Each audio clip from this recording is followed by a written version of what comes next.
So we're going to talk about, I'm so glad to have people, a lot of people have said they're going to come. Thank you all for joining. Um, I'm speaking on behalf of the Volunteer Literacy Project, and as opposed to myself, as a, because I have two sort of like dual online lives.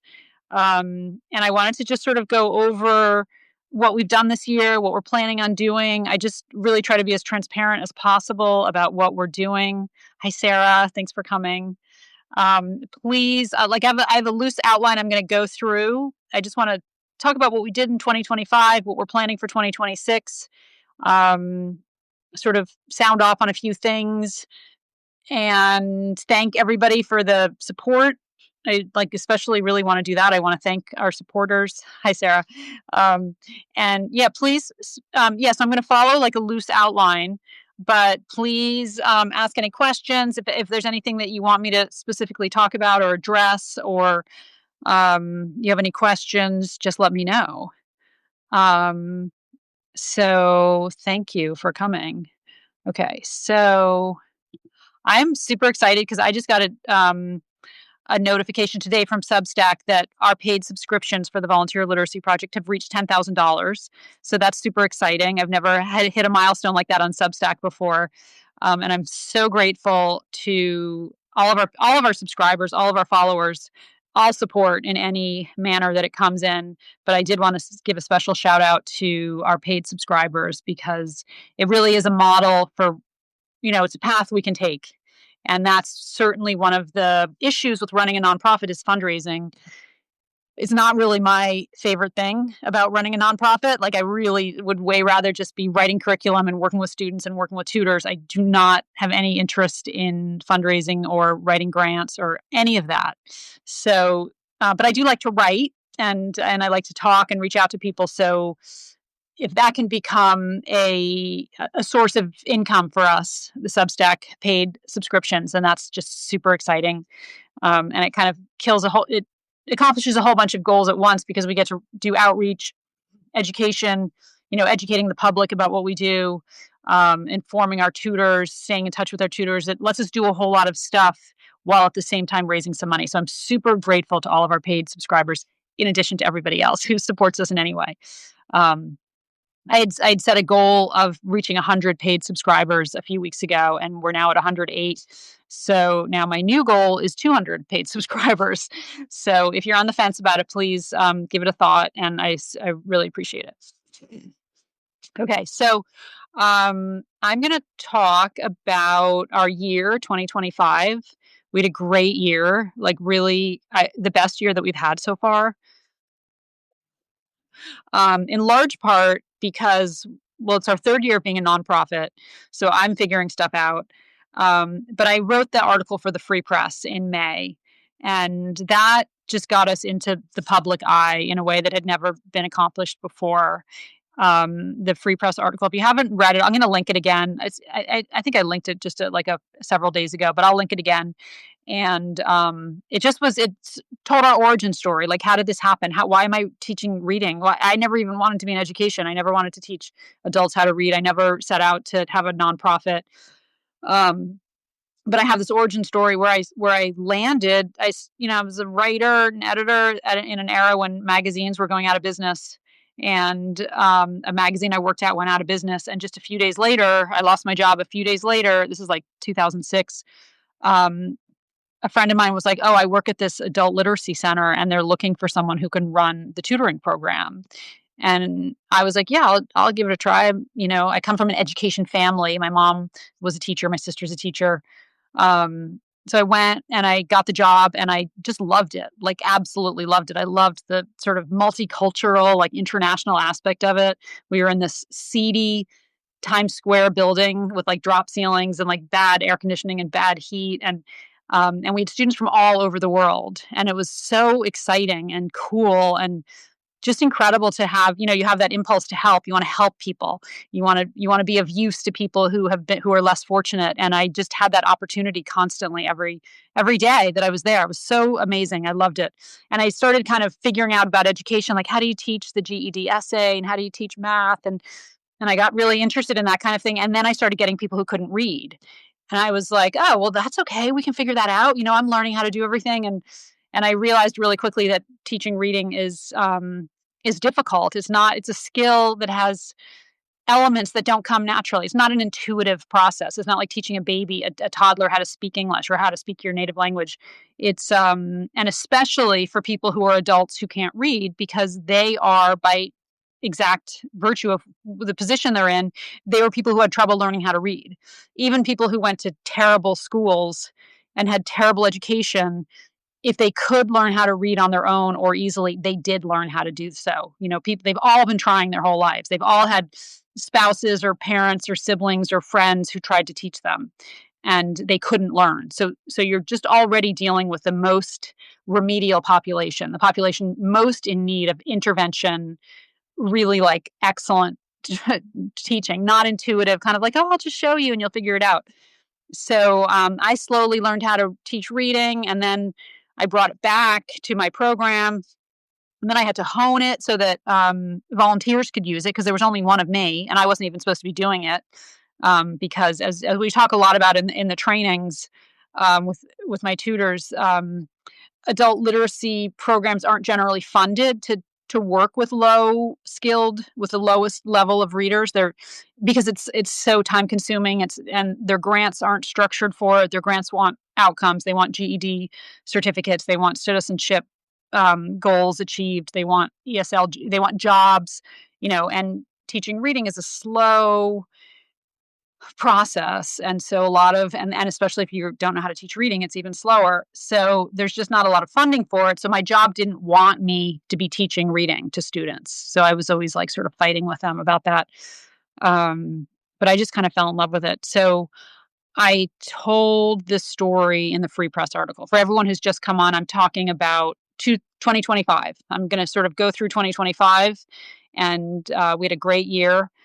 And the big highlight of the year was the Free Press article, which is probably how most of you found me. I had so much reach through that article. So I'm really grateful to the Free Press for running it, and for all of you for pursuing whatever avenue to get to us. So that was great. And one of the stories I told in the Free Press article, which I thought was just so spectacular, was Rupa's story. And this is a student who agreed to let me use her real name. And most students don't want to use their real name, and they're very concerned with being identified because there's repercussions on their jobs. A lot of them don't want their family members to know. I have a lot of students who are keeping it secret from their boyfriends, from their children, whatever. So this student was like, no, use my name. This is important, which I just thought was really stunning of her. She's a very brave, incredible student. So she has this crazy story where she goes to adult literacy centers. She never went to school. She's from Guyana. She never went to school. She had a very, very difficult life. And she comes to America. She starts trying to learn how to read. And she goes to adult literacy centers, and they turn her away because her scores are too low. So this is crazy, and she saw how crazy it was. And she's just sort of a spectacular person who's able to advocate for herself. And she said to one of them, do you want to, after like the third time it happened, she said, you want to explain to me why it says adult literacy on your sign and you're telling me my scores are too low and you can't teach me how to read? And so they were like, oh, you're right. Sorry. So they made a special class for her, and they taught her, so she had a special reading class. And I asked her, like, what was that class like? Were they actually doing what we're doing, like showing you what the sounds are and how to put them together? And she said, no, they were just reading. They were reading to me, and they were helping me read, but they weren't teaching me anything. So that's kind of classic. I've just heard this variations of that story so many times, and it's such a huge problem with adult ed that the lowest tier of students, the people who can't read, are not getting served, and across the country. It's really, really common. I've seen that. I keep having this reinforced by tutors who do my training, and then they sort of set out and they want to teach reading in their hometown at their literacy centers or their libraries, and they go to the library or their literacy center and they report back to me that they have no basic literacy program. They're not teaching basic literacy, even though many times it says it on the front page. of the website or whatever, but just nobody knows how to do it. Just like they don't in the elementary schools. People just until recently didn't know how to teach reading. So this is a big problem. This is something that we're constantly fighting, and sort of just navigating, is getting through that just swamp of politics and ideology around reading, around education, which is crazy because how can education be political and ideological? But of course it is. And now it seems so clear to me. When I first started, I remember I was trying to figure out how to teach reading, and I went to this sort of older kind of warhorse of a teacher, and just had been around forever. And I was like, "How do you teach reading to adults?" And she was like, "I don't think you really can. I don't think anyone's proven that you can." And I said, "Well, I'm using this one program that I found, the Lauback, which is like a classic adult ed program, which is phonetics based, but it's very brief." And she said, "No, that's dated. You shouldn't use it." And I remember being like, "Dated? How can it be dated? What could be dated about how you teach reading?" I just didn't understand that this is how education works. That there are like trends, and there are waves of kind of like excitement about some particular method, and they crest and then they wane, and then and then the next one comes. So yeah, just now I just know so clearly how much it's political and it's ideological. And I always remember when hopefully many of you have watched Sold a Story or listened to Sold a Story, the the podcast series by Emily Hanford about the way they're teaching reading in school. Um, and the podcast is really asking, how did we get sold this story about how to teach reading? We were sold a story that you could just sort of read to kids and they would figure it out. And I remember being, and then what is it, in the 2000s? When was George Bush in office? And I hated George Bush, he was trying to do a reading thing. He was trying to do evidence-based reading, and I was so offended. I was like, what does he have to do with reading? He should leave the teachers, and he should get out of the classroom.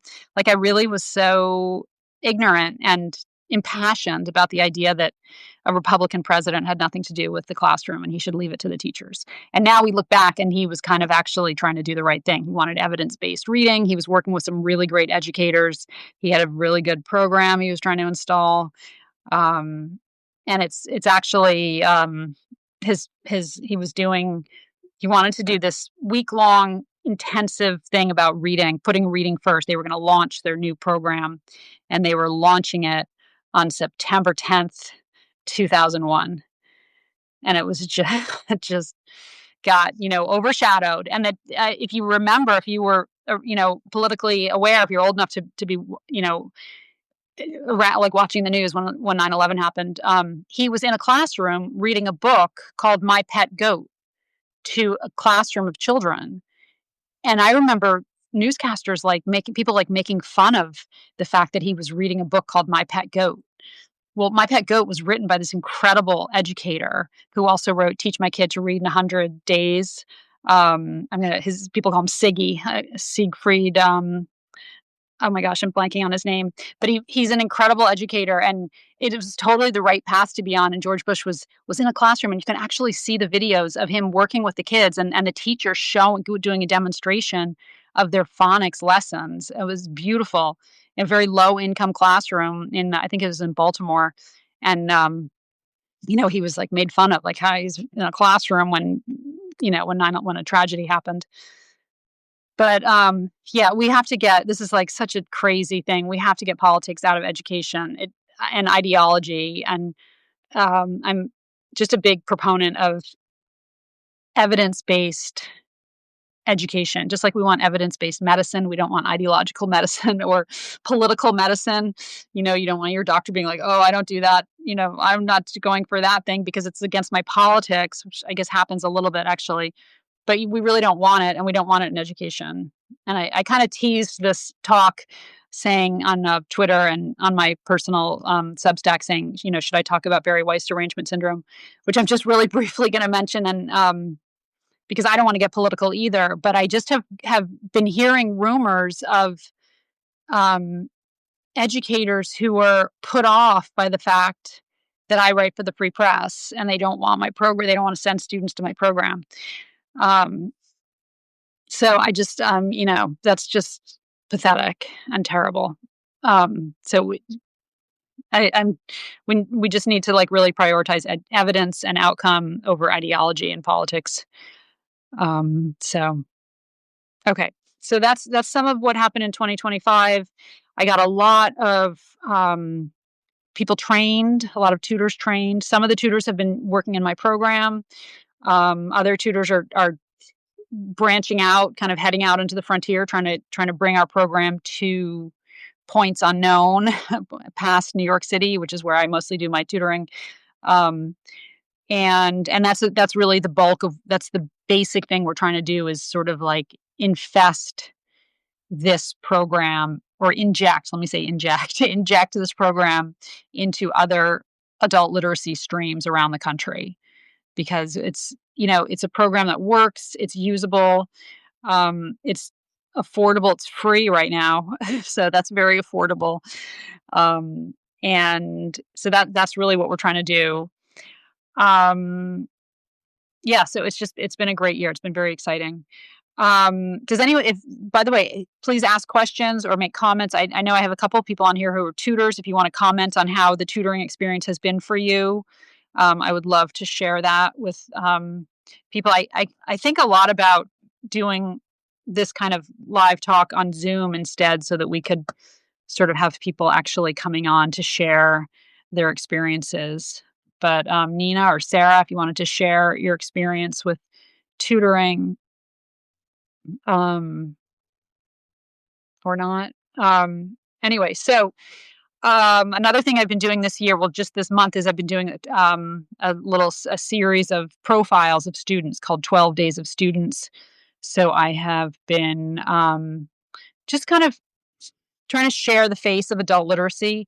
Um, I I think I know the reputation or the image that a lot of people have of the students we serve is not very positive. And I know this because I hear comments from friends of mine who just sort of make these offhand comments about like the type of people they think I'm working with.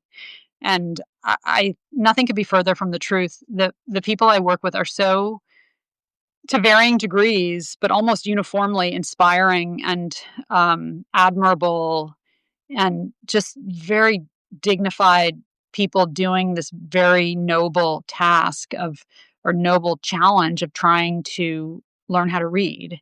A great Sarah commented, she said, I found you through the Free Press and have loved every minute of being at VLP. In a world where doing good feels impossible, I truly feel like I'm making a difference. Oh yeah, totally. Yeah, thank you, Sarah. And you have been making a difference. And it is um I I have joked like we're here for the students, but like it's pretty nice for the tutors too. I feel like we're doing good work, just kind of connecting people and helping people. Like I said in the beginning, like you really, yeah, I have the same feeling as Sarah. Like you really want to do. I always wanted to do something meaningful and something. I want to be helpful. I want to be useful. I have advantages that other people don't have, and namely being able to read. So it just feels so good to be able to actually help somebody in a meaningful way, in such a meaningful way. I mean, it's very satisfying to be that useful. Um, I find it addictive. I always say I'm in this for the joy. I'm not a masochist. Like I would not be doing this if it were grueling, brutal, terrible work. It's very, very enjoyable. Um, to give, I would say it's kind of like giving people are thirsty and you're like, oh, I have water. Do you want some water? I have some. And it's like, what could be more, and not only do I have some, I'm going to show you where the well is. Cause like, come on, let me show you. It's so incredibly enjoyable and satisfying. So yeah, so I'm always trying to share that and just share the students are just incredible. So I covered Clive. These are all fake names to protect their privacy. But Clive was one of the first students who's this workman He worked in a hospital. I think he, like, was the guy you might see pushing a broom or pushing a mop in a hospital hallway, maybe in his 60s, tired, very lots of creases in his face, like, very you could see the work and the sort of wear and tear in his life, and he couldn't read. He was probably very, very dyslexic. That was my impression of him, and he had everyone in his family was falling apart, and he broke down crying to his employer in this hospital, and the employer he would, like, show me, he'd be like and he patted me like pantomime, like, he told me, "Let it out, let it out, let it out," and then he said, "I can't read. I can't get a better job because I can't read." And the employer put him in a taxi and brought him over to where I worked, and then we got him, and he was one of my first students. Fran said, "Your book is a godsend." That's City Stories, I imagine. I had been tutoring students preparing for the GED exam. About 6 months ago, I started tutoring a woman who couldn't read. City Stories has given me a very useful basis for teaching. Oh, yeah. So, City Stories is a book I wrote because I had students who kept asking me, can you I need something to practice with. And I was like, yeah, well, there's everything's like really childish or it's not decodable. You can't give a student who's learning how to read a book that has all these different spelling conventions, and you want them to practice without guessing. And I was just like, there's not really anything out there. And then I was like, why don't I just write something? And I wrote it, and oh yeah, I have a copy here. So it's City Stories, and it's like, let's see, it starts out like very, very basic. This is all going to be backwards, but like with all the people's names are, the first section is one is CVC, consonant vowel consonant. So it's short vowels in one syllable words like hat, Matt. And so all the people are Jan and Brad and Beth, and so all the names correspond. And then Beth has a job. And so that was I wrote it. I got a contract I got a publishing deal with Townsend Press, which is an adult ed press. And that was like just great. And it's been really useful. I'm so glad to hear that it was useful for you, Fran. Okay. Nina wrote, I found VLP through the free press too. And I prepped for training by listening to Soul the Story. Great. Which was mind blowing. Yes, absolutely. I have 4 grown kids. I came away from that podcast so thankful that my kids were taught what I assume was proper reading technique. I was also embarrassed to realize I had no idea how they were taught. I know, right? Well, you trust the school. I mean, it's such a sort of convention of normal civilizational life that you're like, take my child and, and educate them. And you don't think that you have to, just kind of keep on top of them.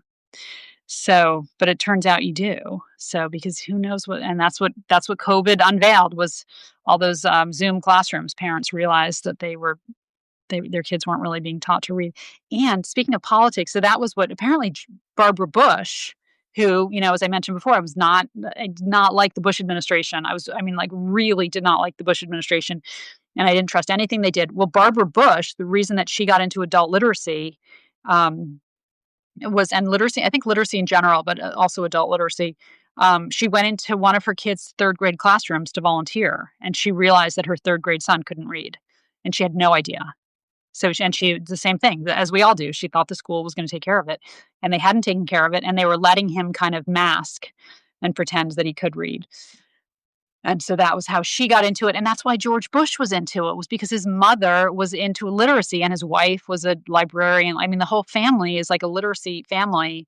And I know I'm not the only one, but I'll just speak for myself. In the early 2000s, I hated the Bushes so much that I just didn't think they had any business in the classroom. And it turns out they did. Okay. So anyway, yeah. So I'm doing the 12 days of students. I talked about Clive. I talked about Marion, who I described in the Free Press article, who just incredible person, who's so dyslexic, so smart. I got really, really good parenting advice from her. Like, we used to talk about parenting, and she was so smart and just sharp and so dyslexic. And then Mohammed, who was a guy who couldn't read at all, like had never gone to school, was literally illiterate. And I hate that word. I think it's a very judgmental word. And plus, and it's not accurate because most of our students can read a little bit. But Mohammed couldn't read at all. So we worked together and we got we made some progress, and then COVID happened. Okay, let's see. Kay Frizzell said, I went through your training and wanted to work with adults in my community instead of online. I've not had any luck in finding any group or school who are teaching reading. All are wanting me to teach verbal skills to those students learning English or help students working on their GEDs. How would I go about starting something in my community? Yeah, I mean, if you wanted to work on Zoom, I do have a bunch of new students coming in. I do need some tutors online starting in January. But this is the thing I haven't cracked. I mean, I feel like it's going to be kind of like a slow saturation process, but I don't know how. There is no way that that adult literacy center that you're talking about doesn't have students who can't read. And I guarantee you in their GED classes, they have students who can't read. Their ESL students can't read. And why aren't they interested? Like it's a mystery to me. I don't understand it, because to me, when I was working in that same situation and I was running a tutoring program, it was so clear that there were people who couldn't read. And I just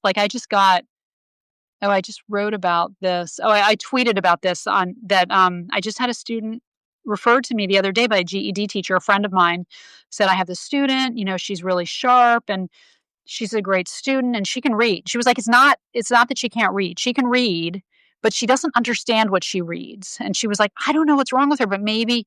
And she was so convinced that she could read that I was like, I don't know why you're sending her to me then. I don't know. I don't do like complicated assessments about, neurological. I don't do neuropsych evaluations or anything. If she has some strange, random kind of comprehension inability, I don't know. And my friend was like, well, just try her, and she talked me into doing an assessment with this student. She shows up, the student can't read. She cannot read. She couldn't read publish, context, mascot. She couldn't read those words at all. Like she looked at the first letter and then she was like just had no idea how to break into syllables and no idea how to read the individual syllables. She couldn't read nonsense words at all. Like, this is a GED student in a GED class, and the GED teacher thinks that she just has some strange comprehension inability. So I guarantee you those the people there, that this program or a program like this one is needed there. And I don't know how to get through to them. I I feel like sometimes it has to come top down. You know, I don't know. I have meetings and I don't know. But if you want, email me if you want it, because I am looking for some tutors online.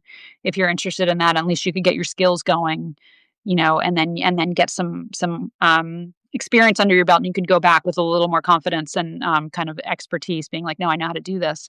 The other thing is, if I were you, and I would say this for all of you who've been through the training, leave your name at a place like that and say, when you get someone who can't read, call me. Because they come, you get these students and you don't know what to do with them. And I've seen this and I've experienced it. You're like, okay, I don't have anything to offer you. And you kind of just hope that student will go away. And they do eventually, they go away. And so I guarantee you that happens to them too. And same with the library. Like not all of my students, many of my students have gone into libraries looking for help. They were like, that's where I would go. Like, where would you go? If you couldn't read and you were an adult, where would you go? Maybe the library. Like you'd go, and the librarians have no idea. And then if there's an adult ed, continuing ed program, they don't teach basic literacy. So I would say just leave like, well, if it comes up, and just make sure they know about you. But yeah, it's very frustrating because we have this curriculum. Okay. And we have the training, we have tutors, and we've got 40 million people. Okay. Ancient Remedy said, I read the Free Press article in May. This dropped off my radar. I am now retired and interested in training and teaching. I'm in Utah. How do I go about this? We are doing a training starting next week, January 6th, 6 p.m. That's our next training. It's 6 p.m. Eastern Standard Time, 6 to 8 p.m. It lasts 6 weeks. And try to get lots of practice in there and lots of extra practice available. But we cover a lot. I'm going to talk about that in a minute, like what we cover with the training. But so please sign up. It's on my feed on Substack, the registration link, and you can sign up. We asked for $100 donation. It's waivable upon request. And Nina wrote, I'm so impressed by adult students who are willing to learn and committed to learning something new, something that may be embarrassing to admit they can't do. By analogy, it would be so hard for me to try to learn to read sheet music. Oh my God, me too. I use the same analogy also because I can't read music.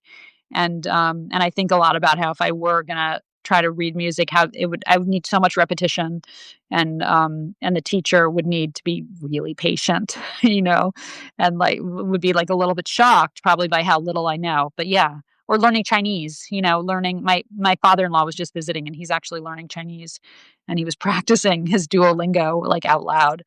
And yeah, hard. Like, it's hard, and the older you get, as we all know, the harder it gets to learn these things. I find it really impressive too. I like really impressive and inspiring, like really inspiring. I'm so admiring of these people, these students, and I was from the very beginning. It really was like why I was like, I was driven to try to figure this out because they were so admirable and so inspiring, and there was something so noble about this very like I don't want to like I don't know make them into like mythologize them or anything, but is this very noble goal to learn to read. Like what greater aspiration is there than that? And it's been denied them for various reasons, and yet here they are still trying. I mean, it's very noble and inspiring, and I would find it also through in those early years when I would have things that I was afraid to do.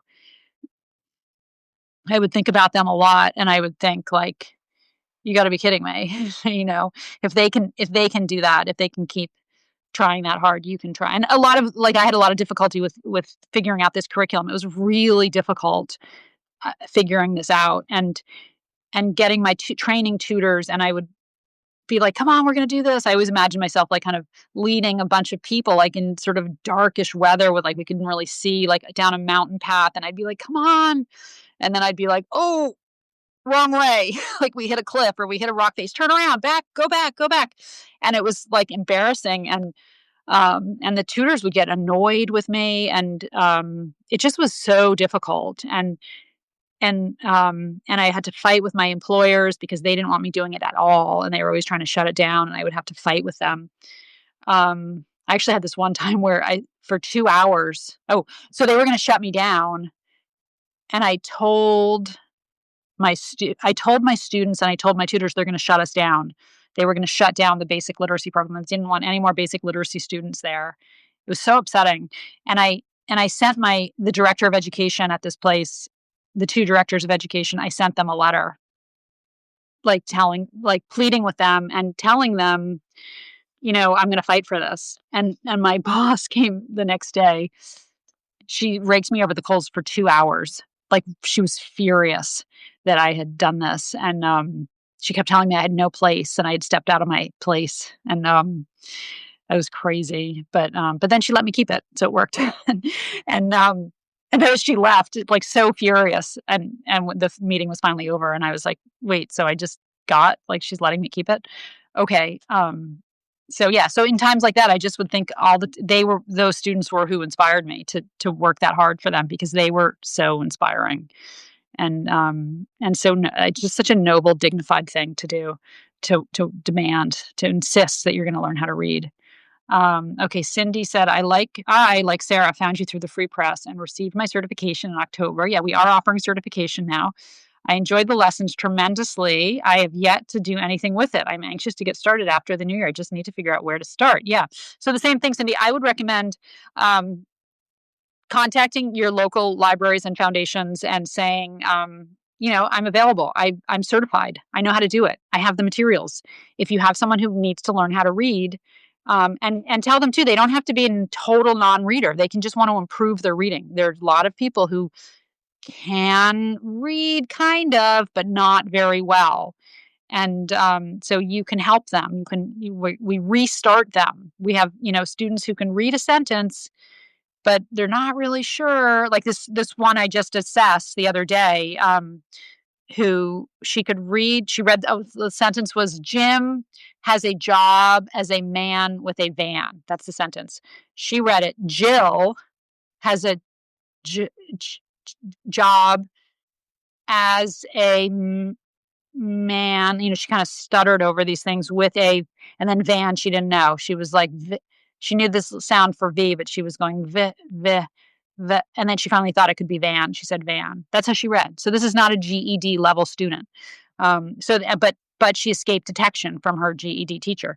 So, you could do that. The other thing is Cindy, I do have people coming up, and who are going to need tutoring. I have two, teenagers who, one of my students' wives, um, texted me. No, she called me right before Christmas, and she said, there are two girls in my neighborhood, two teenagers, or at her church or something, and they can't read, and she wants to get tutors for them. So I'm gonna try to get that started in January. So yeah, and then I have this student who I just assessed, and I have another student. So I have a bunch of people coming up. Um, let's see. Hi, Dee says, hi, Dee.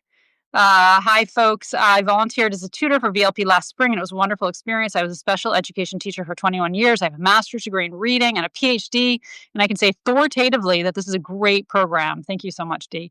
Don't let a lack of teaching experience scare you. The lessons are scripted so that you don't have to worry about planning. Larissa is a wonderful support. Thank you, Dee. And just by the way, your student wants to know if you're coming back. So she actually asked me the last time I talked with her. She said, is Dee coming back? So if you are ever able to come back, please do. She's waiting for you. Okay. So, and Kay Frizzell said, how does certification mention differ from your tutor training? It's connected. So if you do the 6-week tutor training, at the end, you take a final exam and you send me, and you pass the exam. We were kind of going back and forth whether it was 90% or 100%. It's an open book test, you pass the exam and you send me proof of the exam, and you send me a video of you doing a lesson plan, doing a lesson with a student. And the student can be your reflection in the mirror. It can be your spouse. It can be another tutor. Some people kind of paired off, and people in the training got together, and they did trainings, they did the lesson, they tutored each other and sent me that video. So that it's right now, it's a very low bar. It's going to get a little higher. Things are going to get harder. But yeah, I just want to see you go through the lesson plan. And the things I've gotten have been great. It's been actually really exciting. And I think it is a good bar, because it really makes you go through the lesson plan, and you want to have some familiarity when you finally sit down with a student. So yeah, and so I don't. Oh, Dee said, oh, tell her soon. Okay, I will tell her, Dee. She'll be glad to hear that. What was I going to say? Yeah. So anyone who wants to do the training, my goal is not for me to run a gigantic tutoring program. I do not want to have 1,000 students in my program. I can't keep track of that many. And it's not what I want. I want other people to run tutoring programs, and I want other foundations to have phonics programs. I think that any student anywhere, this is my eventual goal. Anyone anywhere can go into a library, and the librarian will say, "Oh yeah, either we have volunteers, or here's a place you can call." That should be what it is. It's insane. Everybody hates illiteracy. Everybody's upset about how poor the reading skills are in this country. Nobody, it's a red-blue issue. It's a bipartisan across the board. Nobody likes illiteracy. And yet, what do we do about it? So this, and here, I got a solution, but I'm still learning how to inject it into the bloodstreams of the literacy world across the country. And people are territorial and whatever. But anyway, so that's the goal, is to have you guys take it to your communities. But it's a tall order. It's hard. but I just we made so much progress this year, that I think 2026 is going to be just I'm excited for it. Okay, so I did that. I was just talking before about the 12 Days of Students. If you haven't seen it and you're interested, take a look. I think it's a really nice collection of students, just the different faces, the different issues that we encounter. Really, just interesting people. I just think they're all fascinating. Um, okay, 2026. Oh, and I just want to say thank you all so much for paid subscriptions. I just want to like give a plug for that because I had set a goal a couple weeks ago. I was like, I want to get to 100 paid subscriptions. And I got there and now I'm at 108 and now my new goal is 200 paid subscriptions. And it's really turning out to be very seems like a viable path for fundraising. If you know, if we keep going with this kind of rate of growth, with the paid subscriptions, it really could make a difference. And it's kind of killing several birds with one stone because we're taking in money, which we need to do, and then we're also expanding awareness, staying connected with the community of volunteer literacy supporters, building awareness, et cetera. So and just becoming a place that someone who's some librarian or adult literacy person can be like, wait, oh, I have a student who can't read. Let me go find that. So it just feels like a really viable option. And I'm super grateful to everyone who has become a paid supporter. I'm super grateful to all of everybody. But the paid supporters, I just want to give a special shout out. And if you're at all on the fence, please consider being a paid supporter. It really is all those, $8 a month. And I just got a notice from Substack today that I've made my first 10,000 on or Volunteer Literacy Project has made our first $10,000. So that's exciting. That means that this is I would rather write articles for the Substack Volunteer Literacy Project Substack account than write grants. like it just feels like grants are like anyway. I'm excited about Substack as a model for fundraising. Okay. So 2026, our goals are, I'm very close to publishing the lesson plans. The lesson plans right now are all on Google Slides, and they're very usable on Google Slides. I think everyone who's done the tutoring knows that you've seen that if you've got the lesson plan here, and you've got the student here, and you've got your script right here. You're just looking the whole time. It's really even though there's problems with tutoring online, it's really a nice advantage that everything's right there. But a lot of people want to work with hard copy. So, and in order to do that, I have to switch the orientation of the slides, and it turned out to be like kind of a project. And I tried to get some volunteers to do it. It just didn't work out. It was too complicated. So it's turned out to be like a annoyingly difficult thing to do. But we're almost done with level 1. And so that's going to go up really soon, and then we're going to get the rest done. So that's like January. I'm getting the lesson plans onto Amazon so that anybody can buy them. I need a handbook. I'm going to write a handbook. I have a handbook. I've got to update it.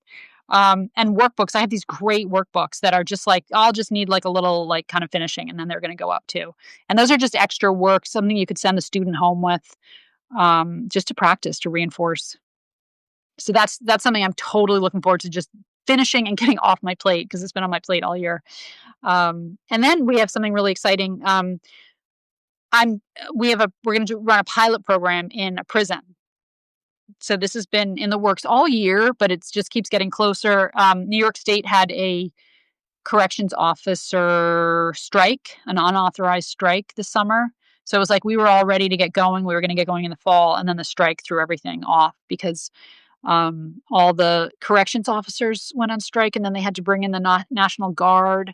It was just a mess. It was crazy. And so the whole plan got sort of shelved, but the strike ended and we started talking again. So we're looking at the spring or maybe the summer. I think it's going to be at a prison that's in Westchester, which is a county above New York City, but below me. I live outside of the city. I live like 2.5 hours above the city. So I'm going to drive down once a week into the prison and teach um, prisoners, a select group of prisoners, inmates, how to teach reading. So I'm going to do the training for them. And this gets around the issue that because of the teacher, you can't have volunteers come into prisons. I don't know. It's all very political. So this gets around, if we do like a mentor, like a peer tutoring program, we can get around a lot of the obstacles. So I'm going to teach like maybe 6 inmates how to do the program. And this is one reason I need the little hard copy lesson plans, because they can't have anything online. So I'm really excited about that. And I have no idea what it's going to be like, but I'm very excited. I've always wanted to get our program into a prison. And the people I've been talking to who do, it's several people coming together, including like the head warden. And Columbia University has like a outreach program that goes into prisons. But they said people get moved around a lot. So their hope is that even if like the peer tutors get transferred to another prison, they would take the program with them and it would kind of like eventually go viral. That's the hope. So I'm really excited about that. As you know, I'm sure there's a very high rate of literacy issues in prisons, and a lot of unaddressed dyslexia and all kinds of ththings like that. So I'm very excited about that. So that's 2026. I'm also looking to do a lot more outreach. I want to get into those other literacy foundations, and I might possibly start going to some conferences. There are literacy conferences all the time. I used to go to literacy conferences for my publisher, and I would run a booth with my book, City Stories, and all of their stuff. So I've been to all of these places, and I'm thinking of going as a vendor and to some adult literacy conferences and just paying the fee and setting up a booth and being able to really directly talk to people there. So that's hopefully that will happen. I just need enough hard copy materials to make it worth it. So more outreach, more trainings, things I'm hoping for. Hoping to just get better at fundraising, because the more I raise money, the more I can start hiring other people. This is basically a part-time job for me. It would be nice if it was a full-time job, if there was enough money to pay me to do this full-time. And it would also be just amazing. Before that happens, I would start hiring people, just even freelance to start with, which I've started to do a little bit, but I can't do all this myself. I'm basically like the only person doing this. It's ridiculous. So, so more money, more grants, more people, more hands on deck doing the work. I am also going to be looking for new board members. I have a very good board. I have 3 friends who were totally connected, totally involved in the tutoring, and they were like my starter board. And I'm very grateful to them, but I need new board members. So, I'm just going to start putting it out there that I'm looking for new board members. I would love to find people with expertise in fundraising, in taking this program to make it bigger. So I'm looking for board members who will bring in some expertise that they can really advise us with. I'm also creating an advisory committee. So I guess that's a little less commitment than a board.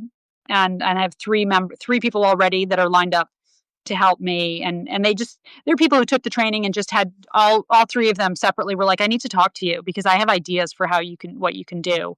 And they were very passionate and they had a lot of experience, each one of them.